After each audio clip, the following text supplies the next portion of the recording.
everybody for turning out today. When it was first suggested that there was going to be a worldwide initiative, a few people said it won't work in Australia because nobody comes back from holidays until the 26th of January. But within a couple of hours of us posting it online, we already had 300 people sign up to do the bike ride. So, a big hand to everybody. Just before we begin, I've been asked, for the sake of the photos and everything, if you're able to hold up your posters or hold them to your chest. As beautiful as your faces are, we want to see the faces of the hostages, because that is what it's all about. I'd like to begin by inviting the President of Zionism Victoria, Yossi Goldfarb, to the stage.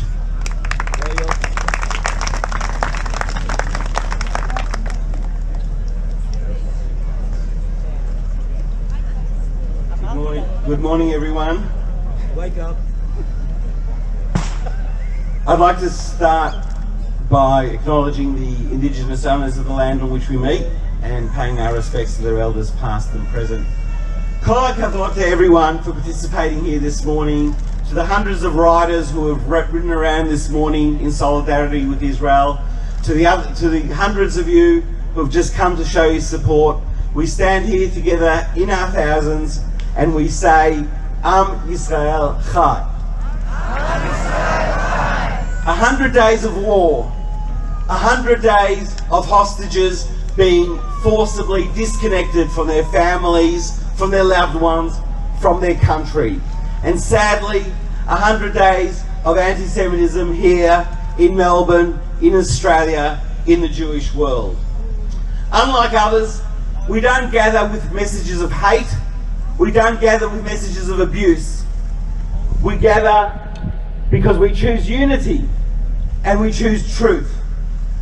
We choose to be together and we choose to voice our support for Israel. So when we face the obscene, when we see the obscene charges that Israel has to face in questionable international bodies like the Court of Justice that obscenely charge Israel with accusations of genocide, when the Israelis on October the 7th are the true victims here. What do we say? We say, Am Yisrael Chai. When we see, as we saw unfortunately this morning, our community centre Beth Weitzman graffitied in the face with obscene charges on the front walls of the building, what do we say? We say, Am Yisrael Chai. And when we come together here today, and we hope that in 100 days we won't be here. In 100 days we'll be celebrating the end of this war. We'll be celebrating the end of the conflict. We'll be celebrating the return of the hostages. And we'll be celebrating peaceful lives in Israel and in Melbourne. What do we say? We say, Am Yisrael Chai. Thank you.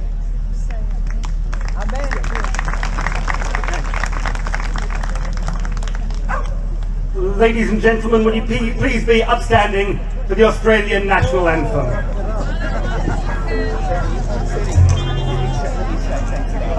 Will you be outstanding? Or did you say outstanding? Before we start the anthem, I'd also like to acknowledge.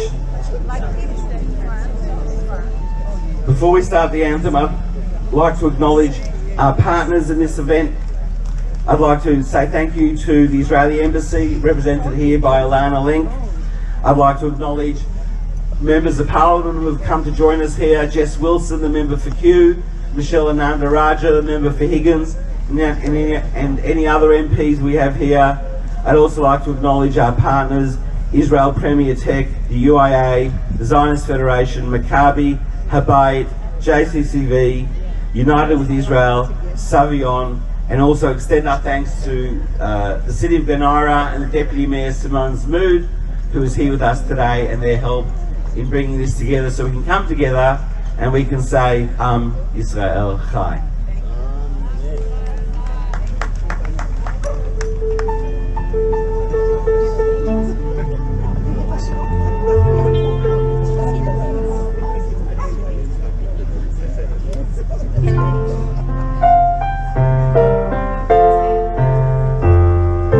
Australians, oh yeah.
ladies and gentlemen, we're very privileged to be joined this morning by Ilana Lenk from the Embassy. She's the spokesperson and public diplomacy officer, and this is her very first trip to Melbourne, so will you please welcome her to the stage. And please be seated. Yep.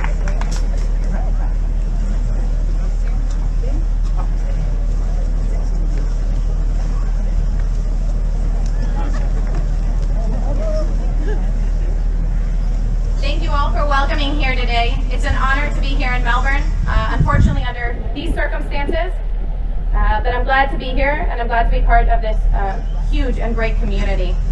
From the moment my country was attacked by Hamas on the morning of October 7th, the Jewish community here in Melbourne has been resolute and unshakable in your support of your brothers and sisters in Israel.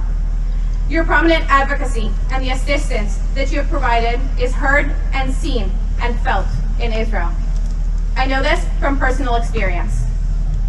As Ambassador Maimon prepares for Senator Wong's arrival in Israel, I'm here today to thank you on behalf of the State of Israel and on behalf of the Embassy of Israel, every single one of you, for what you have done and what you continue to do.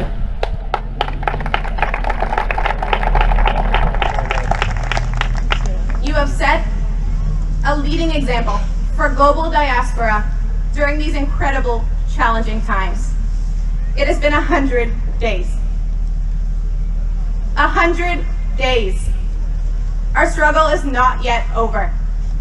The road is long. Israel needs you. Israel needs the solidarity and the support of our brothers and sisters abroad. Whether in Jerusalem or in Melbourne, together we are strong. Please join me in the prayer for the hostages. מי שברך אבותינו, אברהם, יצחק ויעקב, יוסף, משה ואהרון, דוד ושלמה. הוא יברך וישמור וינצור את נהדרי צבא ההגנה לישראל ושוביו. ואת כל אחינו הנתונים בצרה ובשביה, עבור שהקהל מתפלל בעבורם. הקדוש ברוך הוא ימלא רחבים עליהם, ויוציאו מחושך וצלמות. מסוריהם ינתק ומצוקקיהם ישובו, וישבם מהרה לחיק משפחותיהם. יודע לאדוני חסדו ונפלאו לבני האדם, ויוקם מהם מקרא שכתוב, יפדהו יהיו. ובאו ציון ברנה, ובשמחת עולם על ראשם. ששון ושמחה יספו, ונשאו יגון והנחה, ונאמר אמן. תודה.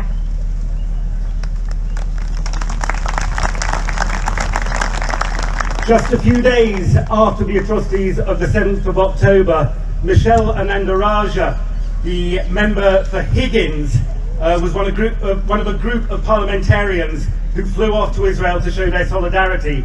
It was actually the second trip that Michelle had made to Israel in just 6 months. She's with us today on behalf of the Labour Party, so would you please put your hands together for Michelle Anandaraja.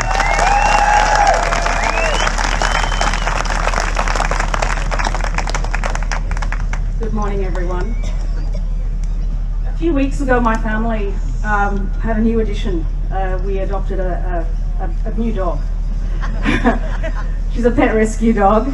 She was abandoned at the age of 8. I don't know why people do such things, but she's hit the jackpot. I think she's now part of the member of Higgins family. But I'm not the only one who acquired a dog.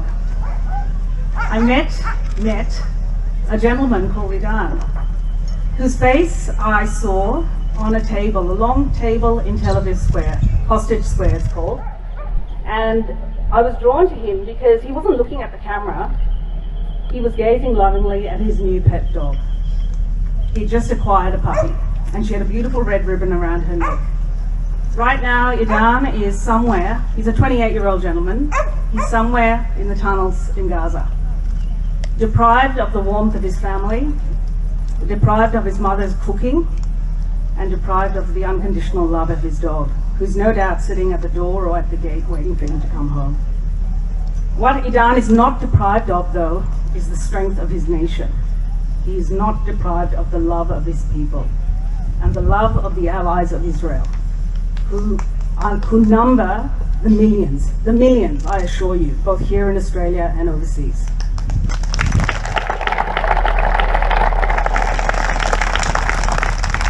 I also had the privilege of meeting Eli and Daniel, 2 IDF soldiers.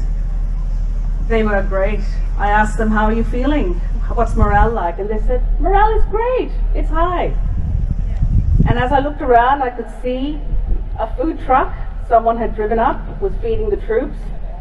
There was a man who was pulling a trailer of washing machines to wash their clothing. There was someone else who was handing out free underwear. There was an upsurge of civic duty, a strengthening of civic bonds. So while the terrorists tried to break the spirit of Israel, in fact the reverse has happened. When I went in July, I saw a country divided. I returned, and I think I am the only MP that has been to Israel twice now in 6 months. I returned a month ago, and I saw a country as united as it could ever be.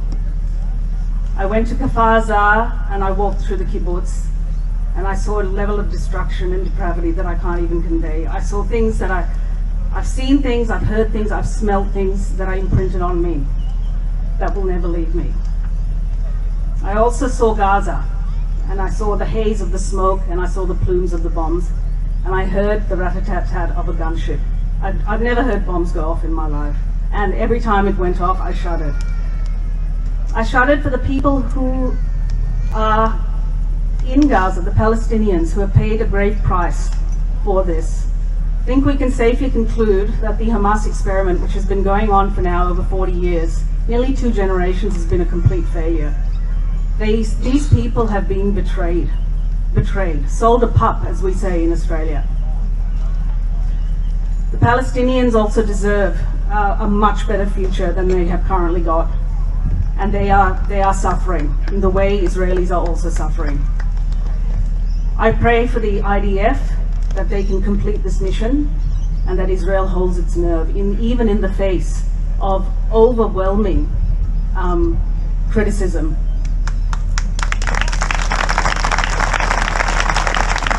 And the reason being is that if you think that Gazans and Israelis are suffering now, and too many children have died, then leaving a terrorist organization in place will only condemn future children to the same fate. The cycle of violence will never end.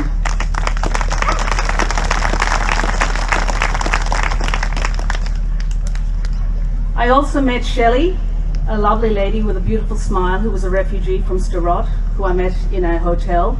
And I went into this hotel and it was just pandemonium. There were children everywhere. And I knew straight away that these were the refugees. And she grabbed me. It's the last day of Hanukkah, and she showed off her menorah, and I gave her a hug. And everywhere I went in Israel, people were so grateful. They were so happy. They were so warm and pleased to see me. But I also saw anguish. I saw anguish on the faces, particularly of leaders. The mayor of Sderot we met, he just could not crack a smile, even though Benny Gantz, who we met briefly, did. The mayor just couldn't. Too much pain. I met members of the Knesset who also were just anguished. There is a deep moral burden that comes with leadership and making difficult choices. But these choices have to be made. But on the faces of everyone else, I saw resolve. I saw determination. And what gives me hope, in fact, are people like Hashem, a Palestinian who I bought gifts from in the old city of Jerusalem for Christmas for my children. And he looked at me and he said, Michelle, go back to Australia and tell everyone that Palestinians and Jews can live together. Yes. Yes. They can indeed. We need a road out of this. And that road is not going to be lined with ideology and hate. That road will be lined with education and economics. And that's what we need to work towards. That's the new dawn that we need to really demand from leaders, because the status quo is failing everyone. Finally, I'd like to end with some words that I remember from an article I read in the New York Times of a hostage from Kfar Aza, a woman called Chen Goldstein Almog, who was released in that first batch with her 3 children. She lost her husband and her oldest daughter. And she befriended, I guess, her captors, and they struck up a conversation. And on the day she left, the lead captor said to her, and this is telling, don't live so close to the border. Move away, move to Tel Aviv, because we will come back.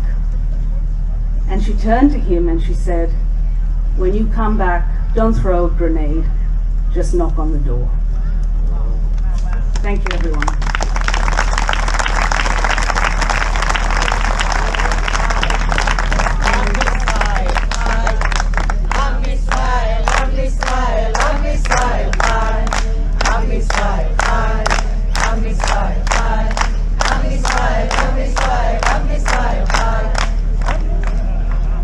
The things some people will do to stop me speaking. A lot of people are probably looking around and they're thinking, I can't see David Southwick here, is it really a Jewish event? Well, the reality is David unfortunately is on holiday. He would have loved to have been here, but we know that he's been a tremendous friend throughout the last few weeks to the community and indeed the last few years. And joining us today on behalf of the Liberal Party, another tremendous friend. Will you please put your hands together for the member for Kew, Jess Wilson.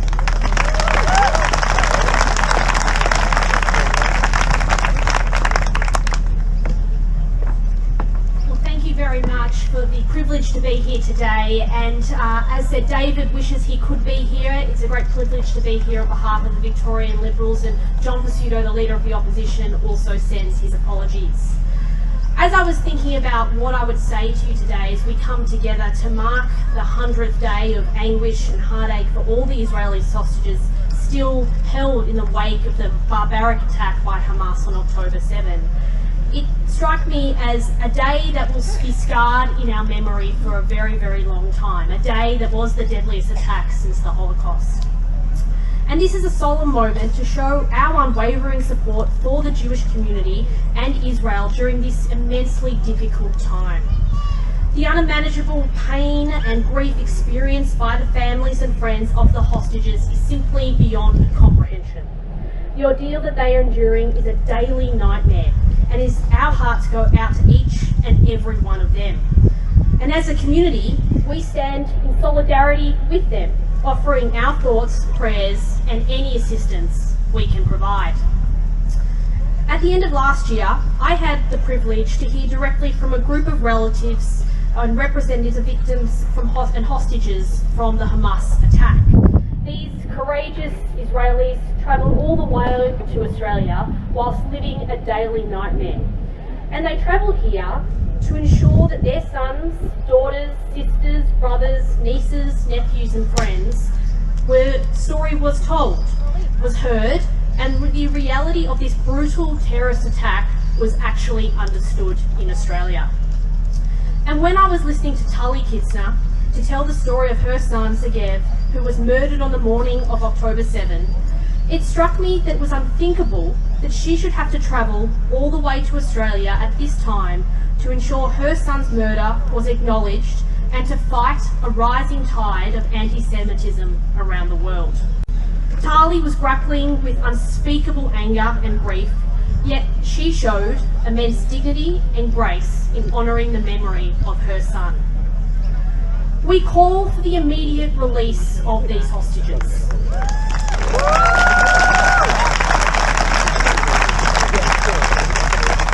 The horror of that fateful day continues to be an unspeakable reality for more than 100 Israelis, including young women, young men, and innocent children.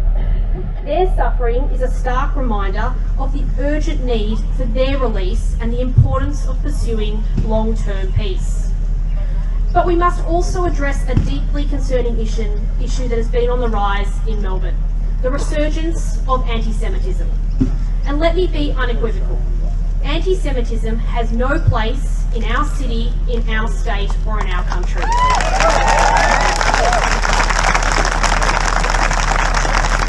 It is a hateful ideology that has caused immeasurable pain and suffering throughout history, and we cannot tolerate any form of discrimination or hatred against the Jewish community.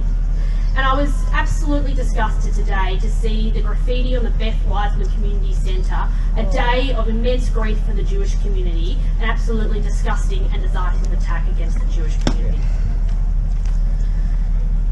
It has really come at a time over the last 100 days that our Jewish community has come together time and time again to support each other and done so in peace and respect. And today is another amazing example of that. The sheer number of people here today in peace, calling for hope and for peace and to release hostages is an example of how this community comes together. And at the end of last year, I attended a kite flying event at BLE College, where members of the Jewish community, mostly children, made and flew kites in a message of hope and lasting peace. Now, I have to contrast that with the approach from professional political activists that have sought to bring this deeply complex international conflict into Victorian classrooms, with complete disregard for the impact that will have on Jewish students, families and teachers.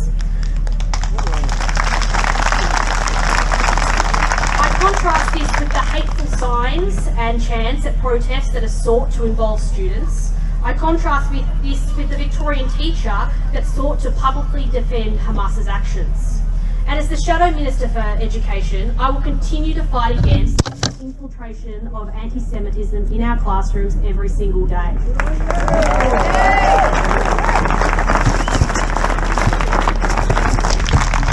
As somebody who is not Jewish, I'm incredibly proud to stand with the Jewish community, today and always. It has always been a testament to the strength of our city here in Melbourne that people from all walks of life can come together and support each other in a time of crisis. We must work together to preserve this, to fight against division and to promote unity. Today, let us remember the hostages, their families and their friends in our thoughts and prayers. Let us continue to raise our voices and call for their release, and let us stand united against the rising tide of anti-Semitism around the world. Together, we can make a difference and create a better world for future generations. Thank you for having me here today, and I will always be proud to stand with you.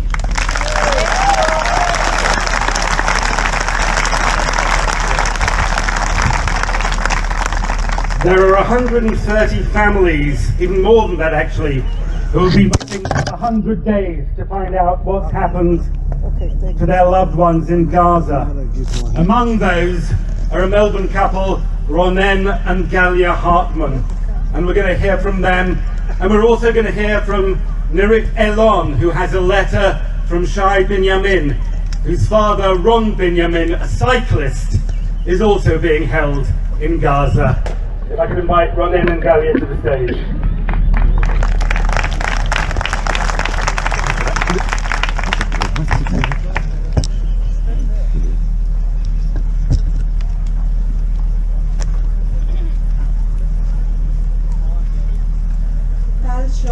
Is from our family. Adi, his wife, is Ronen's niece. Sorry. She was released with the two young children, Ben and Yahel, with her mom, her aunt, her cousin, as part of a negotiated humanitarian pause on the 25th of November. It has been 50 days from their release, 50 very long days. Waiting for Tal. His parents are waiting for him. His brother and sisters are waiting for him.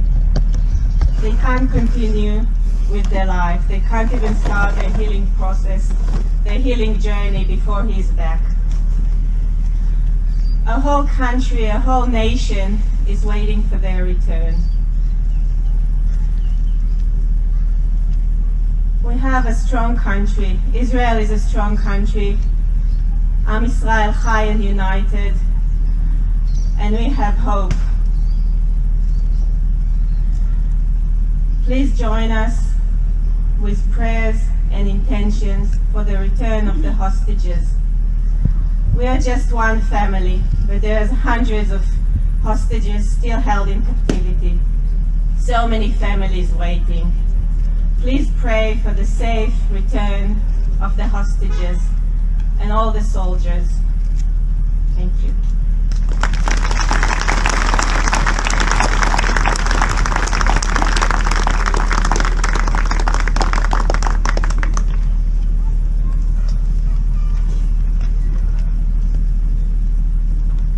A letter written by Shai Binyamin, daughter of Ron Benjamin, a cyclist. My name is Shai, and this is my sister Gil. I'm here because my father is held hostage by Hamas. I'm here to stand for all the men that are still in captivities. Brothers, fathers, sons, grandfathers. They cannot be left behind. My dad, Ron Benjamin, went to ride his bike an hour drive from where we live. An hour drive that turned into 100 days of hell. On the cursed Saturday of the 7th of October at 6:30, my dad arrived at the bike ride meeting point next to Kibbutz Be'eri. And even before he managed to unload his bicycle from his car, a barrage of missiles were fired across the border from Gaza and the sirens went off. My father quickly decided not to stay in the area and started heading home to us. But on the way back, terrorist squad stopped him, took him hostage, and pulled him into the darkness of the tunnels in Gaza. For 57 days, he was considered missing, absent. We did not know what happened to him. And we feared the dreadful knock on the door, the knock that will ruin our lives. But he is now confirmed kidnapped and held hostage by the terror organization Hamas. It has been 100 days since my father was abducted. 100 days that my dad is not being home. 100 days that he did not get a hug from him. 100 days that I call and he does not pick up.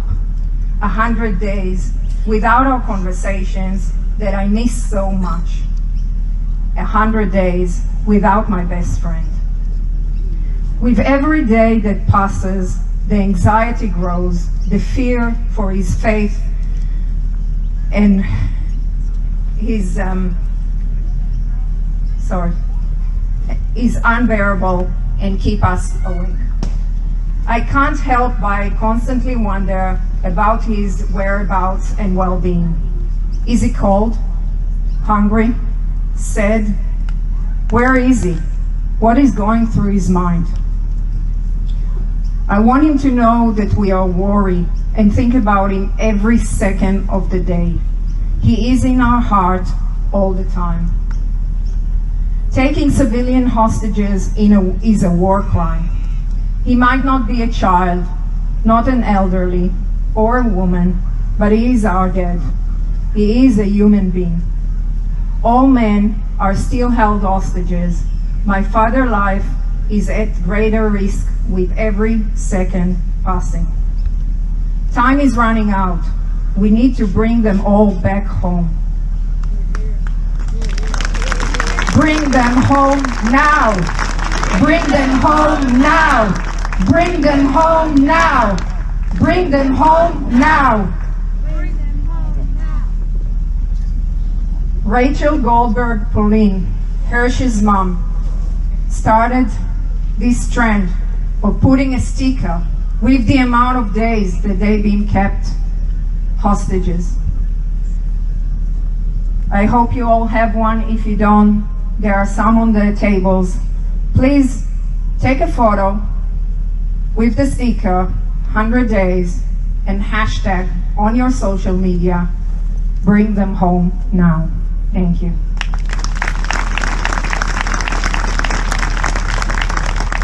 Last year, as Israel celebrated its 75th anniversary, we set up in partnership with Glen Ira Council the Israel 75 Peace Garden. It was wonderful to celebrate with Glen Ira Council in good times, but they've also been tremendous friends and supporters of the community in recent months. They enabled us to have all the rallies that we've had and helped us to arrange today's rally. Will you please welcome to the stage, saying the prayer for the IDF, Simone Smood, the Deputy Mayor of Glen Ira.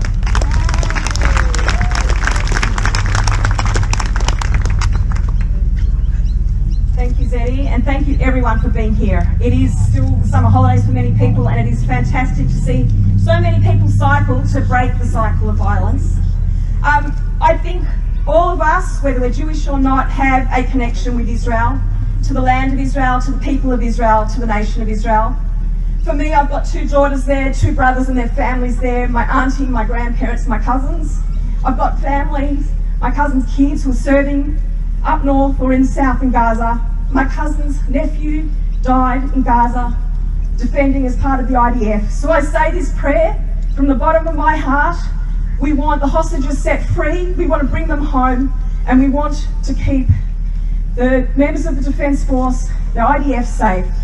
Mishaberach Avotenu, Abraham, Yitzhak v'Yaakov, Hu yevarech et chayalei tzava hagana leIsrael, ha'omdim al mishmar atzenu ve'arei Eloheinu, migvul halebanon ve'ad midbar Mitzrayim, umin hayam hagadol ad lavo ha'arava, ve'yavasha ba'avir u'vayam, iten Adonai et Oveinu hakayam aleinu nigafim lifnehem, Hagdosh Baruch Hu yishmor v'yatzil et chayalenu, mikol tzara v'tzukah, ומכל נגע ומחלה, וישלח ברכה והצלחה בכל מעשה ידיכם.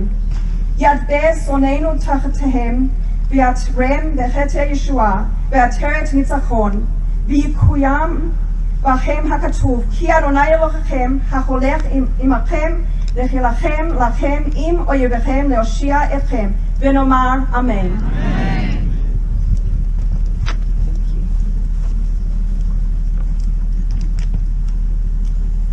Homeland Concert is the Israel national flagship project for the return of the hostages.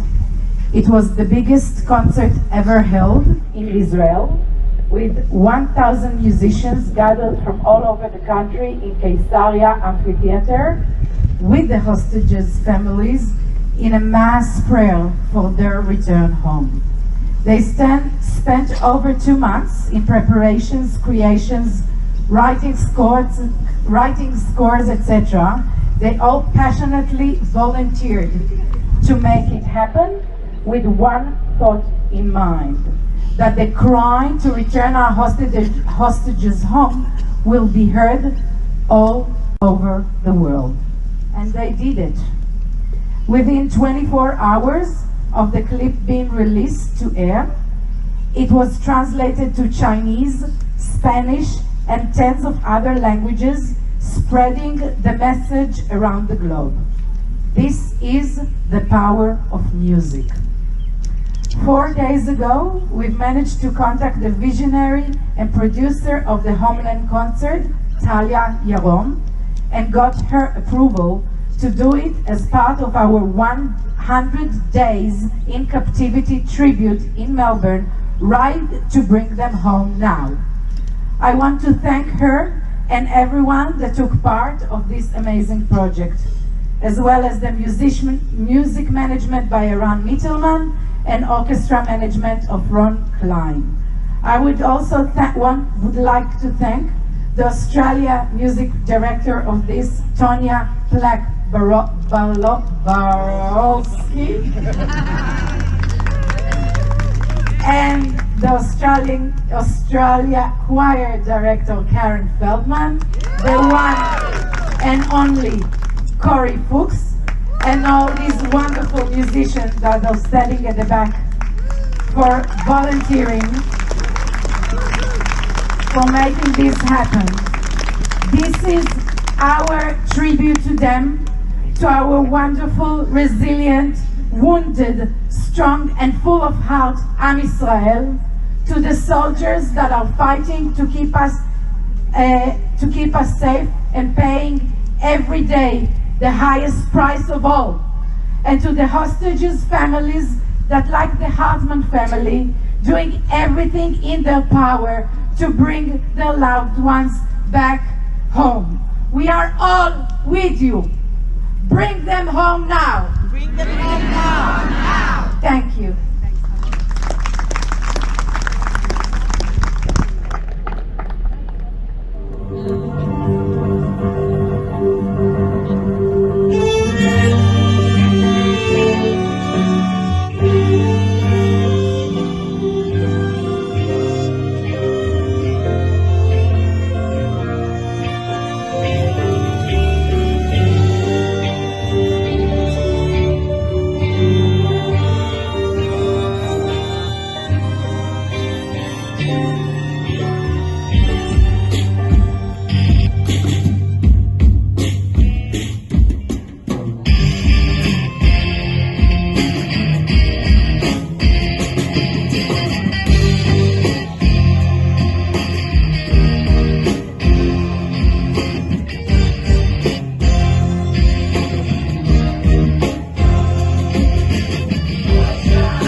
gentlemen, the singers, the orchestra, they just had 2 days to rehearse that.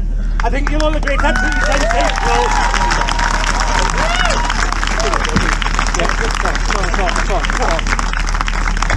We've just got one more speech now to sum up before we sing the Hatikva. Will you please welcome to the stage the new Chief Executive of the Zionist Federation of Australia, Alon Kasuto.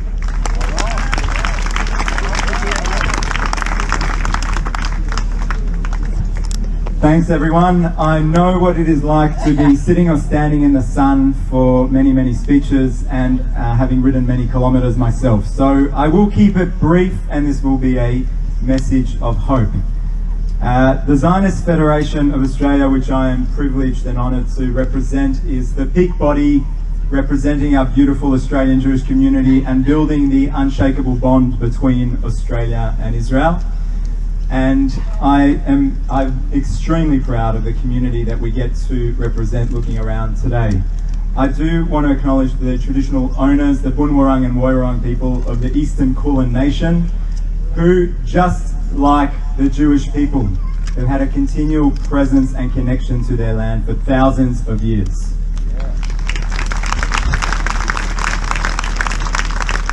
Let me also acknowledge the incredible dignitaries and volunteers who have come here today and made today possible. On October 7th, our hearts were ripped from our chests. They left us in shock with harrowing pain. Our nation was left torn, it was left battered and wounded. Now, 100 days on, that initial shock's evolved. The pain's only grown stronger, and it's transformed into a feeling of abandonment, of bewilderment, as we witness the world around us either move on or worse, turning on us with frivolous and anti-Semitic claims echoing in our streets, in our media, and in our international courts.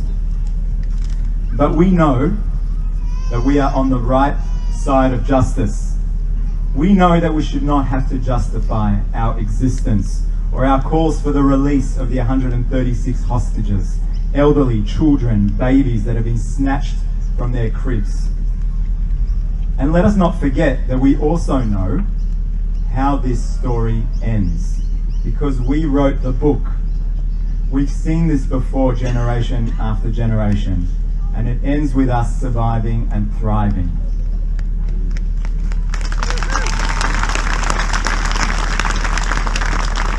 We, the Jewish people, know why we are on this earth. Our strength, our beliefs, our self-affirmation and our self-determination does not depend on what those who hate us tell us. They never have and they never will determine our sense of hope and future. We never give up hope, and we rise from the ashes to shape and build enviable lives, communities, nations and states wherever we go. We've done so for generations. We've done it in Israel, we've done it in Melbourne, and we've done it in every single one of the 20 cities that today we're riding to bring them home. From Amsterdam to Barcelona, Cape Town to Hong Kong, Melbourne to Miami, Sao Paulo to Tel Aviv. We are the Jewish people. We come with little, but we contribute in droves. And we will use this same hope and tenacity to rebuild our communities that were shattered on October 7th and fight for the release of our hostages. In July 2011, riders from this very same incredible community, many of which are here today, came together to ride for Gilad Shalit. Gilad was kidnapped in 2006, and it was 5 harrowing years at the hands of Hamas. His release seemed like a wishful dream. Yet we rode for him, and we never gave up hope, and we never gave up the fight to bring Gilad home. This hope was rewarded. 4 months after our ride in 2011, and after 1,940 days in captivity, we all watched with tears in our eyes on our screens as Gilad came home to our people, to Israel. Today, there are still 136 of our brothers and sisters held captive by Hamas in their underground dungeons. The world has not seen them since October 7th. We know nothing of their fate. And as Israeli Ambassador Amir Maimon wrote in The Australian yesterday, These 100 days are a lifetime of anguish rolled into one never-ending nightmare for them and their families. Our little Kfir Bibas, who was only 277 days old when he was kidnapped, should not have to spend his first birthday in just 4 days from now in Hamas captivity. For you, Kfir, for your 4-year-old brother Ariel, and for all 136 of our brothers and sisters who are still in captivity, we stand here today. We ride together, we stand together, thousands of people across over 20 cities around the world, and together we shout off the rooftops 3 times all together, bring them home now! Bring them home now! Bring them home now! Bring them home now! We will not rest, we will not falter until every last one of our brothers and sisters is home. Thank you.